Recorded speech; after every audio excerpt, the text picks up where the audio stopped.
Chapter 42, The Law Repeated. This chapter is based on Deuteronomy 4-6:28. The Lord announced to Moses that the appointed time for the possession of Canaan was at hand. And as the aged prophet stood upon the heights overlooking the river Jordan and the promised land, he gazed with deep interest upon the inheritance of his people. Would it be possible that the sentence pronounced against him for his sin at Kadesh might be revoked? With deep earnestness he pleaded, "O Lord God, thou hast begun to show thy servant thy greatness and thy mighty hand. For what God is there in heaven or in earth that can do according to thy works and according to thy might? I pray thee, let me go over and see the good land that is beyond Jordan, that goodly mountain and Lebanon." Deuteronomy 3:24-27. The answer was, "Let it suffice thee, speak no more unto me of this matter. Get thee up into the top of Pisgah, and lift up thine eyes westward, and northward, and southward, and eastward, and behold it with thine eyes, for thou shalt not go over this Jordan." Without a murmur, Moses submitted to the decree of God, and now his great anxiety was for Israel. Who would feel the interest for their welfare that he had felt?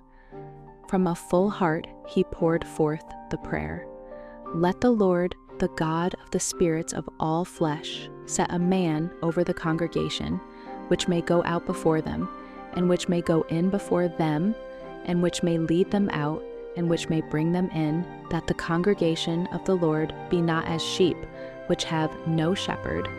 Numbers 27:16-17. The Lord hearkened to the prayer of his servant, and the answer came, "Take thee Joshua, the son of Nun, a man in whom is the Spirit, and lay thine hand upon him, and set him before Eleazar the priest, and before all the congregation, and give him a charge in their sight.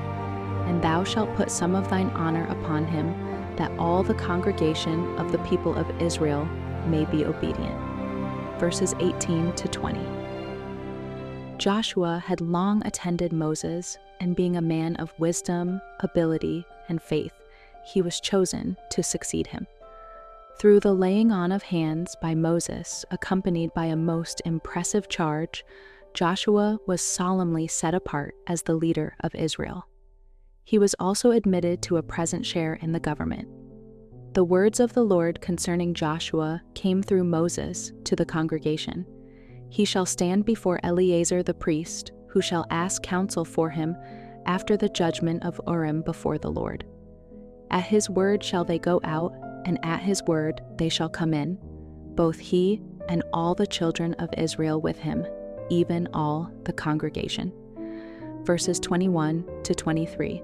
Before relinquishing his position as the visible leader of Israel, Moses was directed to rehearse to them the history of their deliverance from Egypt and their journeyings in the wilderness, and also to recapitulate the law spoken from Sinai.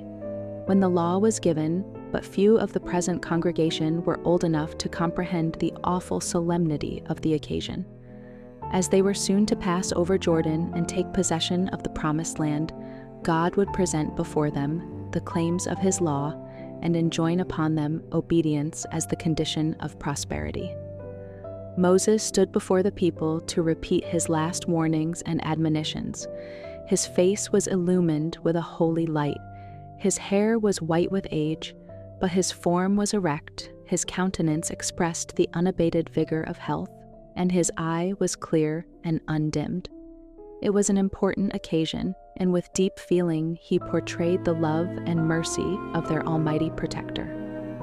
"Ask now of the days that are past, which were before thee, since the day that God created man upon the earth, and ask from the one side of heaven unto the other, whether there hath been any such thing as this great thing is, or hath been heard like it?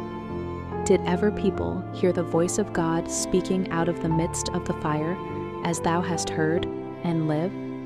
Or hath God essayed to go and take him a nation from the midst of another nation, by temptations, by signs, and by wonders, and by war, and by a mighty hand, and by a stretched out arm, and by great terrors, according to all that the Lord your God did for you in Egypt before your eyes?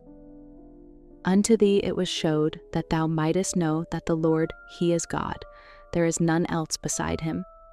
The Lord did not set His love upon you, nor choose you, because ye were more in number than any people, for ye were the fewest of all people, but because the Lord loved you, and because He would keep the oath which He had sworn unto your fathers, hath the Lord brought you out with a mighty hand, and redeemed you out of the house of bondmen from the hand of Pharaoh king of Egypt. Know therefore that Jehovah thy God, He is God, the faithful God, which keepeth covenant and mercy with them that love Him, and keep His commandments to 1,000 generations. Deuteronomy 7:7-9. The people of Israel had been ready to ascribe their troubles to Moses, but now their suspicions that he was controlled by pride, ambition, or selfishness were removed, and they listened with confidence to his words. Moses faithfully set before them their errors and the transgressions of their fathers. They had often felt impatient and rebellious because of their long wandering in the wilderness, but the Lord had not been chargeable with this delay in possessing Canaan. He was more grieved than they, because He could not bring them into immediate possession of the promised land, and thus display before all nations His mighty power in the deliverance of His people. With their distrust of God, with their pride and unbelief, they had not been prepared to enter Canaan. They would in no way represent that people whose God is the Lord, for they did not bear His character of purity, goodness, and benevolence.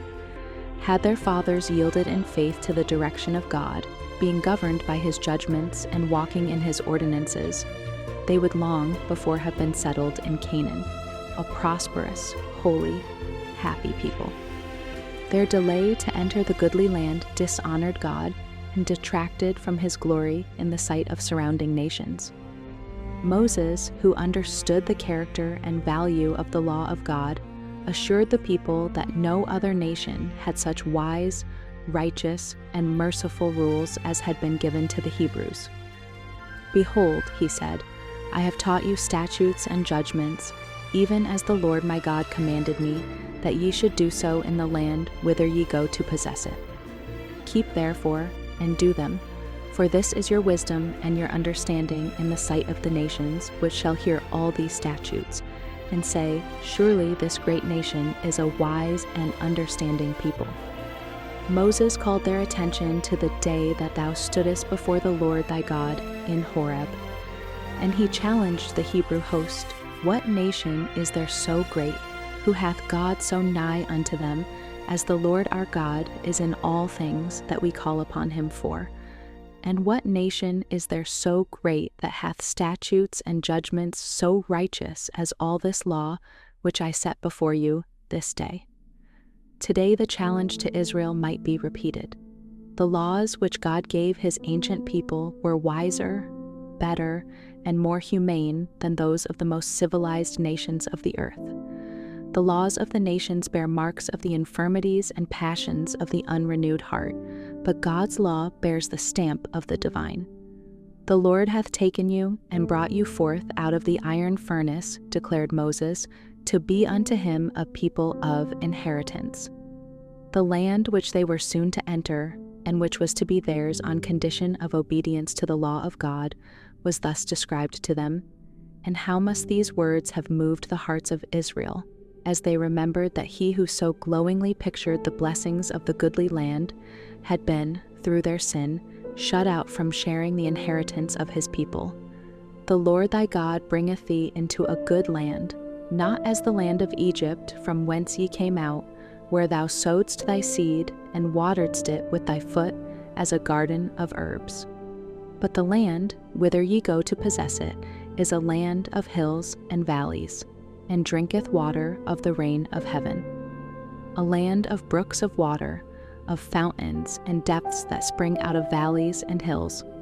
A land of wheat and barley and vines and fig trees and pomegranates.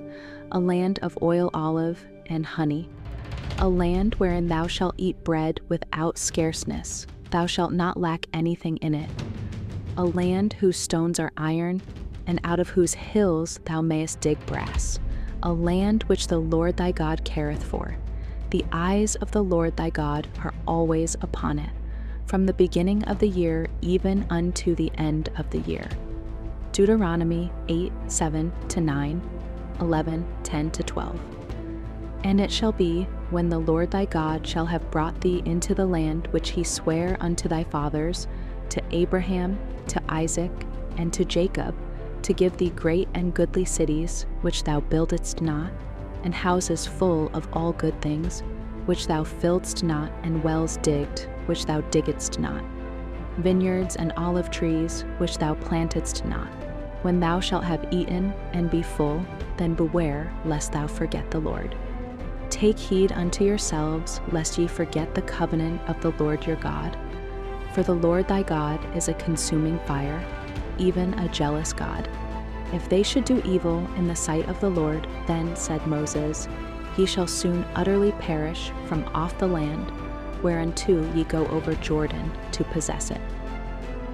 After the public rehearsal of the law, Moses completed the work of writing all the laws, the statutes, and the judgments which God had given him, and all the regulations concerning the sacrificial system. The book containing these was placed in charge of the proper officers, and was for safekeeping deposited in the side of the ark. Still, the great leader was filled with fear that the people would depart from God.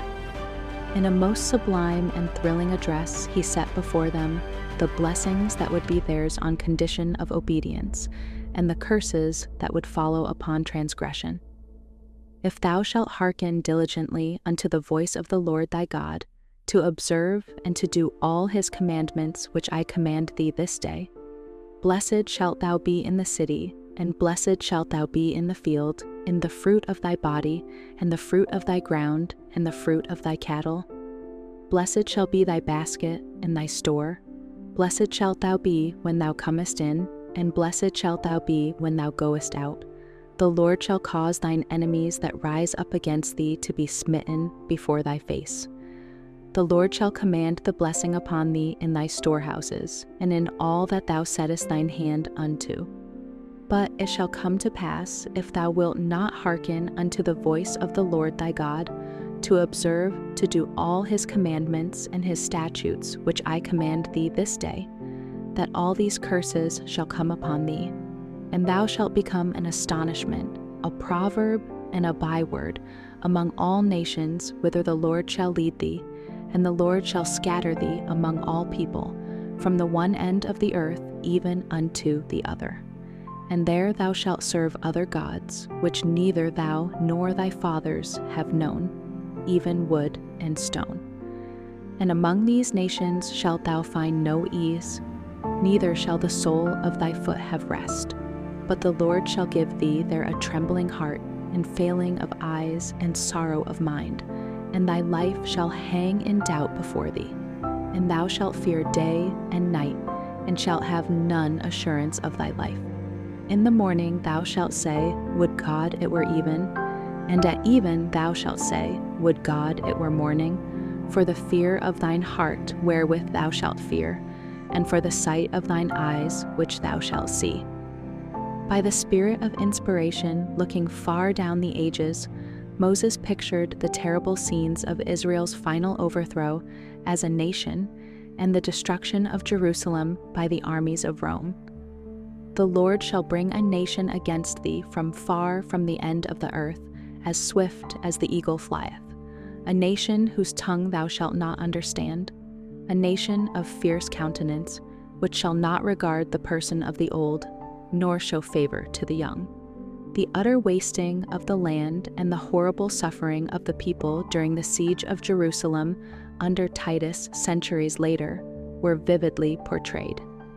He shall eat the fruit of thy cattle and the fruit of thy land until thou be destroyed. And he shall besiege thee in all thy gates until thy high and fenced walls come down, wherein thou trustedst throughout all thy land. Thou shalt eat the fruit of thine own body, the flesh of thy sons and of thy daughters, which the Lord thy God hath given thee, in the siege and in the straitness wherewith thine enemies shall distress thee. The tender and delicate woman among you, which would not adventure to set the sole of her foot upon the ground for delicateness and tenderness. Her eye shall be evil toward the husband of her bosom, and toward her children which she shall bear, for she shall eat them for want of all things secretly in the siege and straitness, wherewith thine enemy shall distress thee in thy gates. Moses closed with these impressive words, I call heaven and earth to record this day against you, that I have set before you life and death, blessing and cursing. Therefore choose life, that both thou and thy seed may live, that thou mayest love the Lord thy God, and that thou mayest obey his voice, and that thou mayest cleave unto him, for he is thy life and the length of thy days, that thou mayest dwell in the land which the Lord sware unto thy fathers, to Abraham, to Isaac, and to Jacob, to give them. Deuteronomy 30:19-20. The more deeply to impress these truths upon all minds, the great leader embodied them in sacred verse. This song was not only historical, but prophetic. While it recounted the wonderful dealings of God with his people in the past, it also foreshadowed the great events of the future, the final victory of the faithful, when Christ shall come the second time in power and glory. The people were directed to commit to memory this poetic history and to teach it to their children and children's children. It was to be chanted by the congregation when they assembled for worship, and to be repeated by the people as they went about their daily labors. It was the duty of parents to so impress these words upon the susceptible minds of their children that they might never be forgotten. Since the Israelites were to be, in a special sense, the guardians and keepers of God's law, the significance of its precepts and the importance of obedience were especially to be impressed upon them, and through them, upon their children and children's children. The Lord commanded concerning his statutes, Thou shalt teach them diligently unto thy children, and shalt talk of them when thou sittest in thine house, and when thou walkest by the way, and when thou liest down, and when thou risest up. And thou shalt write them upon the posts of thy house, and on thy gates. When their children should ask in time to come, What mean the testimonies, and the statutes, and the judgments which the Lord our God hath commanded you? Then the parents were to repeat the history of God's gracious dealings with them, how the Lord had wrought for their deliverance that they might obey his law, and to declare to them, The Lord commanded us to do all these statutes, to fear the Lord our God, for our good always, that he might preserve us alive, as it is at this day. And it shall be our righteousness if we observe to do all these commandments before the Lord our God, as he hath commanded us.